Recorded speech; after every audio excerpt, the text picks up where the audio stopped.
విస్తరిస్తున్నాడనే కోపం వచ్చేస్తుంది వాడికి, దీవించబడ్డాడనే కోపం వచ్చేస్తుంది.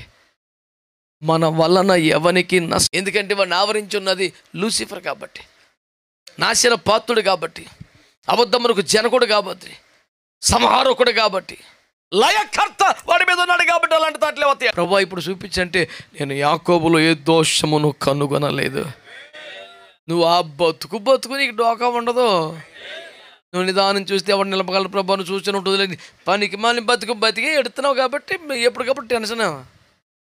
దావీదు మహారాజు అంటాడు 26వ కీర్తనలో, నన్ను పరిశీలించుము, పరిశోధించుము, నీకు ఆయాసకరమైనది ఏమైనా ఉందేమో చూడు.